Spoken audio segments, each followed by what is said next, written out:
Nous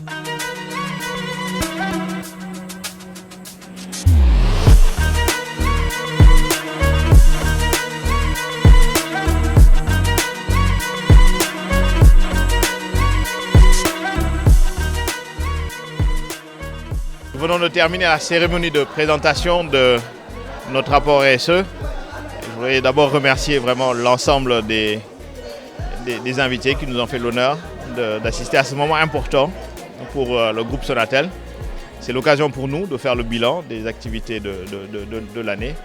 Et ce bilan est important parce qu'il nous permet d'échanger avec nos parties prenantes, de voir comment nous pouvons travailler à peut-être avoir plus d'impact pour les populations, puisque dans ces actions RSE, c'est finalement la seule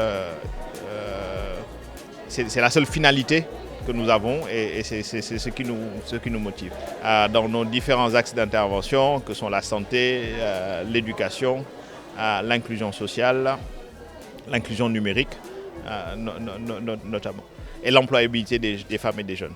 Je voudrais peut-être revenir juste sur 3 initiatives phares qui reflètent un peu cette ambition. Le premier, c'est notre programme And Defar Suñu Gox, où nous travaillons vraiment en partenariat avec les collectivités locales pour améliorer le cadre de vie.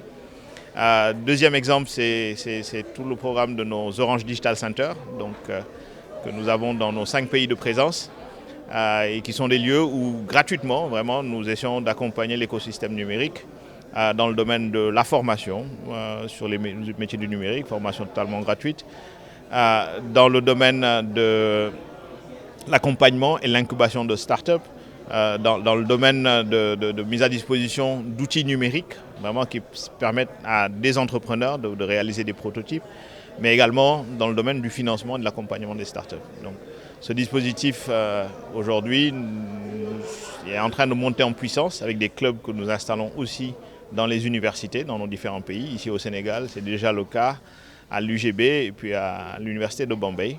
Nous espérons pouvoir bientôt peut-être le faire également avec l'UCAD. Et c'est un dispositif sur lequel nous monitorons, nous suivons en fait l'impact attendu au Sénégal sur un peu plus de 5000 jeunes qui ont été formés. Nous avons extrêmement ravis de voir que nous avons un taux d'insertion relativement important. 8 jeunes sur 10 finalement se retrouvent à la sortie avec un emploi décent et stable. Et c'est quelque chose donc qui nous motive particulièrement. Et enfin, le